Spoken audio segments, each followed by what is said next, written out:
Eu nunca saberei o preço dos meus pecados lá na cruz. Shalom a todos, Deus vos abençoe. Este é o programa Pedra Angular, de volta com vocês. Satisfação imensa e maravilhosa poder estar de volta na apresentação deste programa.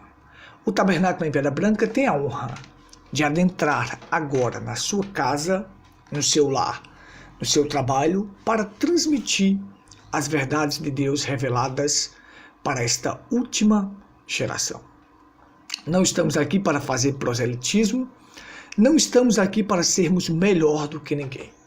Estamos aqui para propagar a verdade na sua totalidade, a verdade que liberta. Conhecereis a verdade, e a verdade vos libertará.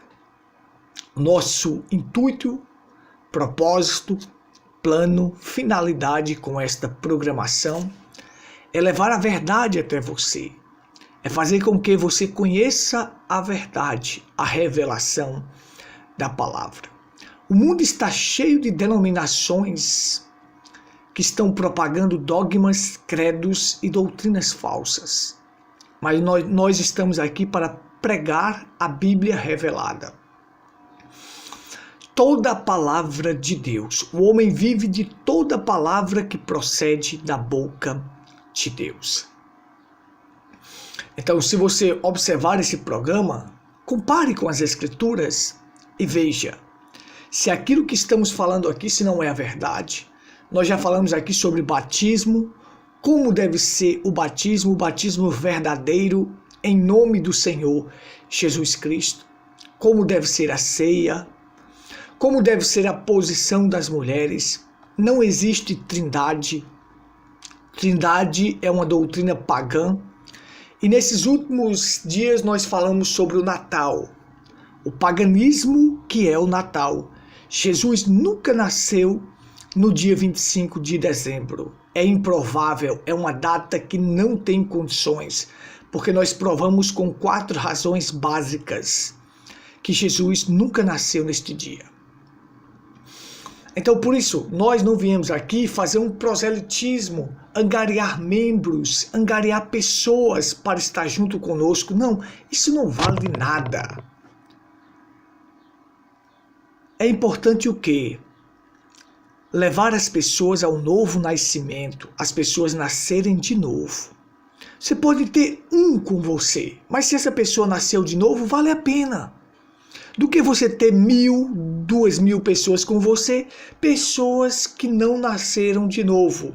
São só membros de igrejas, religiosos. A pior desgraça que existe no mundo é um religioso. Esta foi a raça. Este foi o povo que Jesus tratou mais duro, foram os religiosos. Você pode prestar atenção. Jesus disse, eu não vim condenar ninguém, eu vim salvar.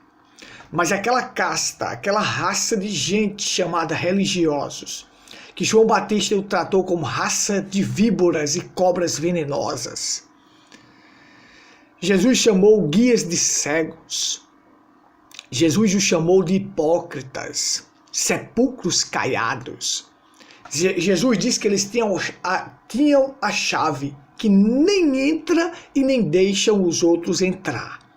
Esses são os religiosos, são os piores que existem. Talvez há mais chance para o bêbado, para a prostituta, para o ladrão, do que para esses religiosos. Então, nós não temos medo de propagar a palavra. Não pense que você vai me intimidar, você que é denominacional na minha cidade, você vai me intimidar com alguma coisa. Vou continuar propagando a verdade como ela é. Como ela é.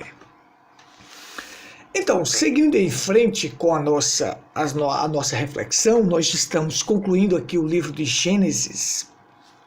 O livro de Gênesis.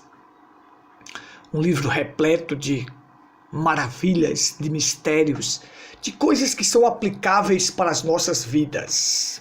É a nossa vida.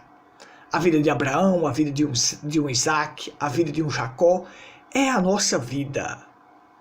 É a nossa vida colocada ali em ação. Como nós se deparamos com os problemas, com as tribulações. A tribulação é para amadurecer a nossa fé. A tribulação é para catalisar. A tribulação, ela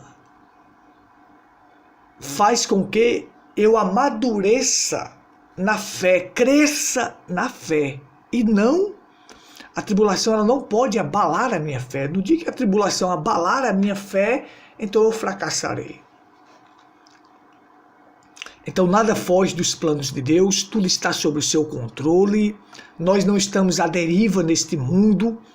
Deus tem um plano, tem um propósito para os seus filhos aqui na terra e Deus só dá o melhor para seus filhos.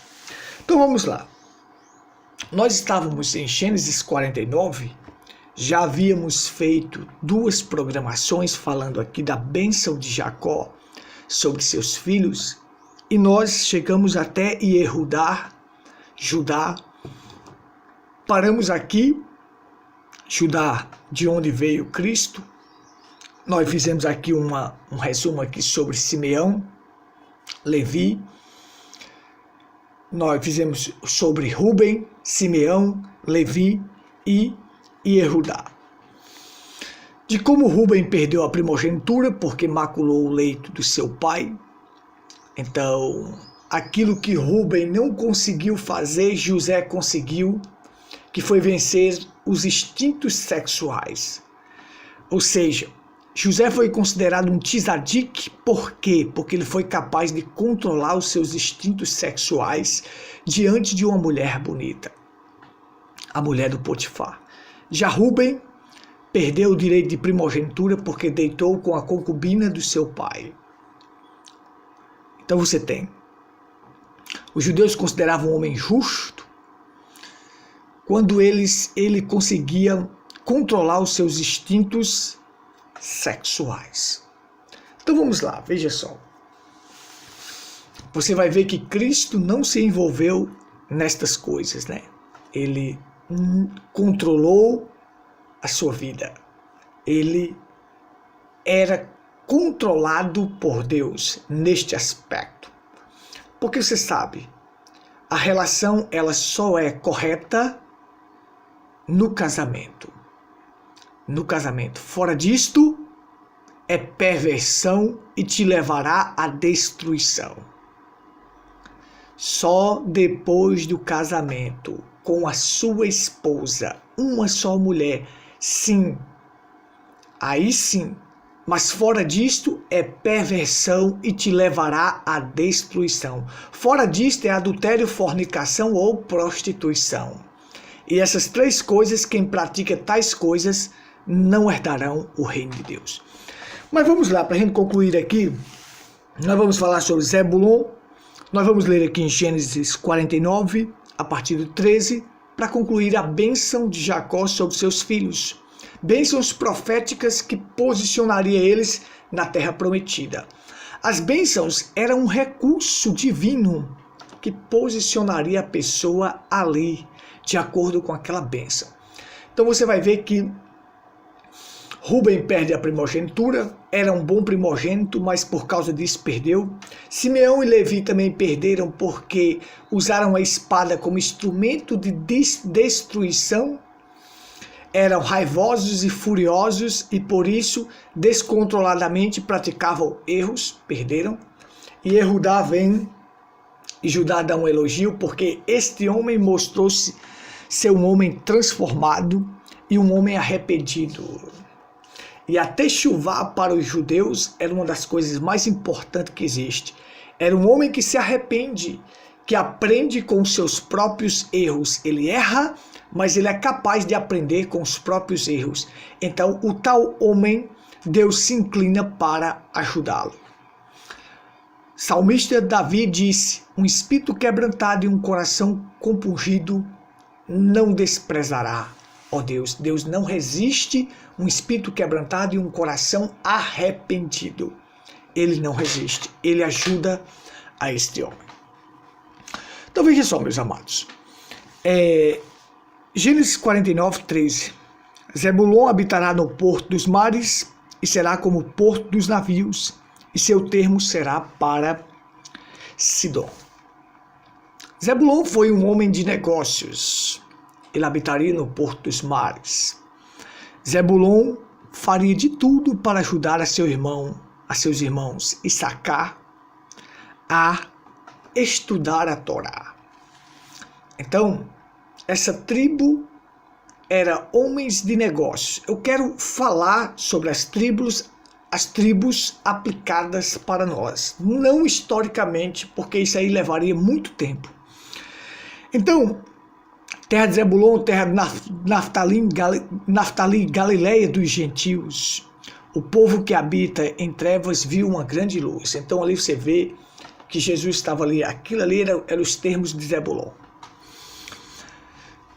No Porto dos Mares era um povo de negócios, que sabiam fazer negócios, como nós também devemos ser pessoas que sabemos fazer negócios, porque senão vamos penar. Muitas pessoas hoje estão penando por não saber fazer negócios, estão passando dificuldades, estão passando crises financeiras por não saber fazer negócio. Essa tribo era homens de negócios, se dedicaram a isso, para ajudar seus irmãos Issacar. A Bíblia diz: Issacar é um jumento de forte ossos, deita entre os dois fardos. E viu ele que o descanso era bom e que a terra era deliciosa, e abaixou seu ombro para acarretar, e serviu debaixo de tributos. Você vai ver que Jacó compara seus filhos com animais. Ele comparou um como jumento, o outro como a serpente, o outro como lobo, o outro como leão. E aí você tem, e o outro como a gazela. E aí você vai ter as características desse animal relacionado com essa tribo. Entenda só. Issacar é um jumento de fortes ossos. São pessoas que são capazes de suportar cargas, suportar provações por causa da palavra. Issacar se dedicou em estudar a Torá, e dali saiu vários homens versados no conhecimento, na ciência, homens que eram de tribunais, homens que os outros viriam pedir conselhos a eles. Onde é que você prova isso? 1 Crônicas, capítulo 30, capítulo 12, versículo 32. E dos filhos de Issacar, 200 de seus chefes, destros no conhecimento dos tempos, para saberem o que Israel devia fazer. E todos os seus irmãos seguiam suas ordens. Então esses homens se dedicaram em estudar a Torá para ser versados no conhecimento, e os irmãos vinham pedir conselhos. Então, por que compara ele como jumento? Porque são capazes de suportar as dificuldades e se sacrificar por amor à palavra. Se sacrifique por amor à palavra. Suporte as provações por amor à palavra. Veja só. Então ele compara ele com um jumento. É um jumento de fortes ossos, deitado entre os dois fardos. Sabia carregar fardos, tinha fortes ossos para carregar fardos. Então nós temos que ser capazes de carregar fardos, suportar provas, suportar dificuldades por amor aos outros. Por amor às outras pessoas. Então veja só. Dan julgará o seu povo como uma das tribos de Israel. Dan será serpente junto ao caminho, uma víbora junto à vereda, que morde os calcanhares do cavalo e faz cair o seu cavaleiro por detrás. Observe. Jacó compara Dan como uma serpente. E a Bíblia nos ensina que nós devemos ser prudentes como a serpente e simples como as pombas. Sabe? As características que existem numa serpente, numa cobra, de prudência, nós devemos ter prudência para o mal e a simplicidade de uma pomba. Chamou Dan, julgará seu povo de juiz. Você sabe que Sansão, um dos juízes, que era da tribo de Dan, e nada conseguia vencer Sansão. No campo de batalha, nada conseguia derrotar Sansão. Ele matou 1000 homens com a queixada de jumento. Você poderia trazer leão, poderia trazer urso, poderia trazer 1000 homens que não conseguia vencer Sansão no campo de batalha. Então diz, Dan é como uma serpente, é como uma víbora junto à vereda que morde os calcanhar. Então, a tua salvação espero ao Senhor, mas o Sansão, que era tão valente dessa forma, não conseguiu cumprir sua missão como juiz de Israel. Acabou caindo por Dalila. Acabou caindo por Dalila ali. O único meio, a estratégia que os filisteus usaram para vencer Sansão foi desta forma. E onde estava? Onde foi encontrado para ele perder a força? Na cabeça. Dan julgará seu povo, julga-se com a mente. E foi ali onde eles encontraram a maneira para vencer Sansão, fazendo Sansão quebrar o seu voto de Nazireu, desobedecer aquilo que Deus falou. E quando um homem desobedece a Deus, o Espírito Santo se retira dele. E a força dele se vai, acaba, não tem mais força para vencer o pecado. A maneira de você vencer o pecado é através da obediência à palavra. Obedeça a palavra e você vence qualquer pecado. Você vence o pecado, o diabo, a carne e o mundo. Mas no dia que você desobedecer, você perde a proteção, você perde a força. E aí você se tornará igual a um palhaço para o mundo. O que devemos aprender com Dan? Ter juízo, pensar, não entregar o seu segredo, sermos prudentes como serpentes para vencer o inimigo. Vamos lá. Quanto a Gade, uma tropa o acometerá, mas ele o acometerá por fim. Sabe, em Gade havia fortes heróis de guerra que derrotavam o adversário.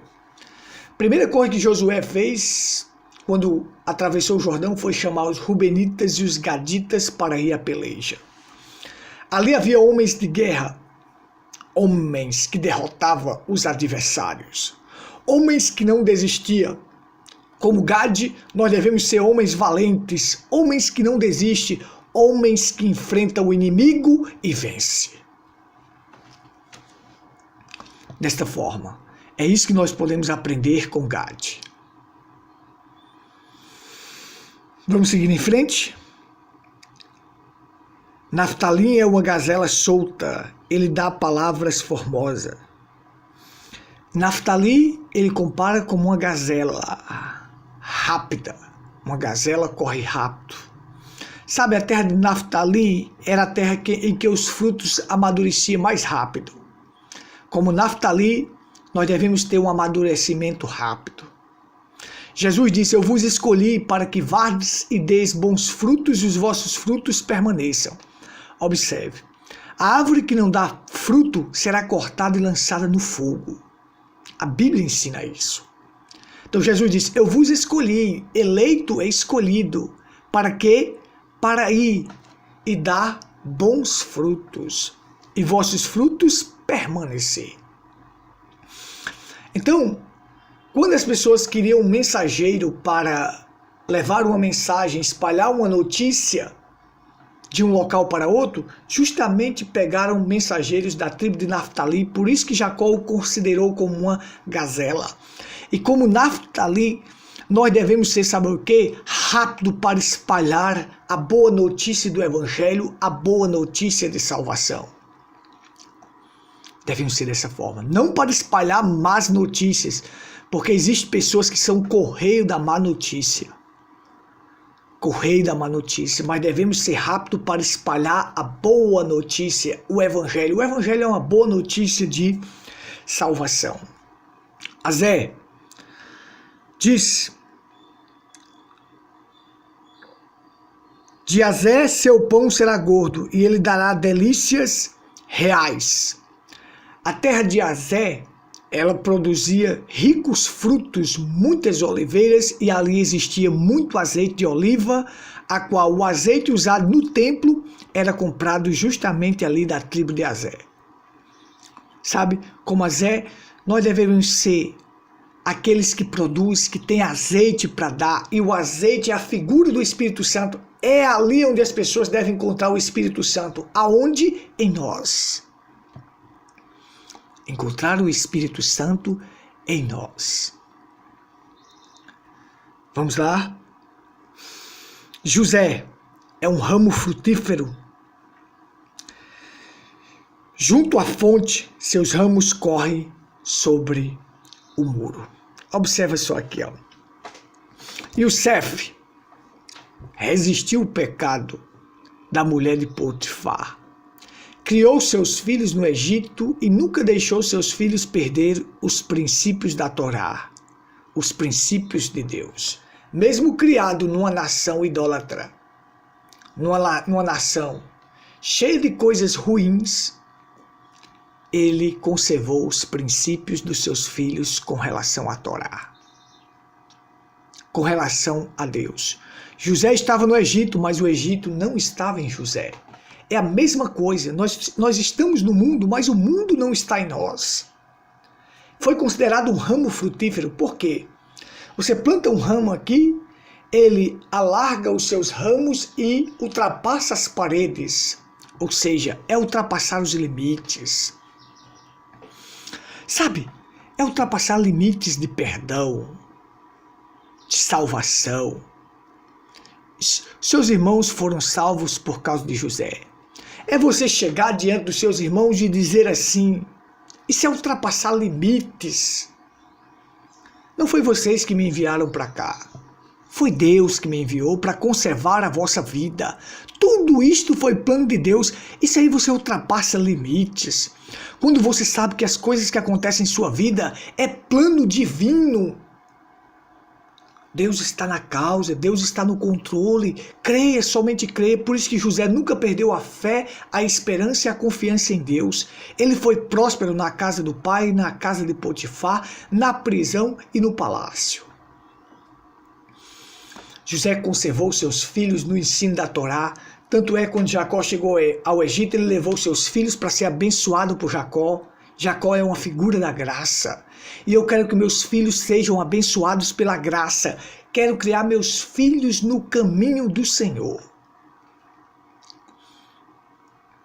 Então ele foi considerado um ramo frutífero. Um ramo, algo que ultrapassa os limites para o bem. Vamos lá. Os flecheiros lhe deram amargura, e as flechas, e os flecharam e odiaram. Os flecheiros, a amargura que ele passou, o sofrimento que esse jovem passou, através de ser vendido pelos seus irmãos, inventaram calúnia dele. A própria mulher do Potifar inventou a calúnia, a pessoa ir para a prisão por ter feito a coisa certa. As pessoas vão para a prisão por fazer coisa errada, mas José foi por fazer a coisa certa, por rejeitar, por não querer adulterar, para não pecar contra Deus e contra o seu Senhor. Geralmente as pessoas vão para a prisão por praticarem atos errados. José foi por fazer a coisa certa. O seu arco, porém, susteve no forte, se manteve em meio às provas, os problemas e as tribulações, se manteve. Por quê? Os seus braços foram fortalecidos pela mão do valente de Jacó. Sabe, os nossos braços são fortalecidos por Deus, por Jesus Cristo, o valente, o vencedor que nos deu a vitória. E de onde é o pastor e a pedra de Israel? pelo Deus do teu pai, a qual te ajudará, e o Todo-Poderoso, a qual te abençoará com bênçãos do alto céu, com bênçãos do abismo que está embaixo, com bênçãos dos seios da madre. Sabe, Jacó entendeu? José, tu vai ser tão abençoado. Se tu estiver embaixo, tu será abençoado. Se tu estiver em cima, tu será abençoado. O Todo-Poderoso vai te abençoar. O El Shaddai, o bastante, o suficiente. O Todo-Poderoso. Agora observe. Você tem o seguinte. Ele disse, com bênçãos dos seios da madre. Jacó entendia que a virtude de José vinha do nascimento dele de Raquel, a mulher que ele amava. Certa feita uma mulher chegou para Jesus e disse assim, bem-aventurados os seios que te amamentaram e a madre que te gerou. Jesus disse, mas bem-aventurados são os que ouvem e põem em prática a palavra de Deus. Quem são os que ouvem e põem em prática a palavra de Deus? Eu e você podemos ser muito mais bem-aventurados do que os seios que amamentaram e a madre que gerou. Serás abençoado com os seios da madre. Nós hoje somos abençoados. Jesus veio para que não exaltasse uma pessoa só. E aqueles que são bem-aventurados são os que ouvem e põem em prática a palavra de Deus. Ouça e ponha em prática para você será mais do que feliz. Vamos lá. A bênção do teu pai excederão as bênçãos dos meus pais até a extremidade dos outreiros eternos. Elas estarão sobre a cabeça de José e sobre o alto da cabeça que foi separado de seus irmãos. As bênçãos tuas vão exceder as bênçãos de Isaac e de Abraão, José. Tu serás tão abençoado, porque tu suportaste as provas, suportaste os anseios de uma mulher bonita. Tu venceste os instintos sexuais e não pecaste contra Deus. Por isso que nós estamos aqui sendo sustentados por causa da tua perseverança. Portanto, Todo-Poderoso te abençoará. Seja embaixo, seja no alto, em qualquer lugar, tu serás abençoado. E aqui conclui. Benjamim é lobo que despedaça pela manhã, comerá presa e à tarde repartirá o despojo. Observa, comparou Benjamim com um lobo. Você sabe que um lobo é assim, ele despedaça a caça, mas ele pega um pedaço e vai embora e deixa o resto lá. O que ele pode pegar, ele pega e vai embora. Isso lembrando Saul, que foi um rei temporário que era da tribo de Benjamim. Mas os da tribo de Judá, que é comparado com leão, permaneceram até que Shiló viesse. Quem é Shiló? O Machia, Cristo, o enviado que teria o cetro perpetuamente. Judá foi comparado com um leão. O leão permanece na presa ali, ó, e come até o último pedaço. O lobo não, o lobo pega um pedaço e vai. Lembrando que foi temporário o que aquela tribo teve um rei temporário, mas os da tribo de Judá permaneceu até hoje porque Jesus é o nosso rei. Agora veja só. Aí disse, Benjamim é lobo, mas aí você tem o seguinte,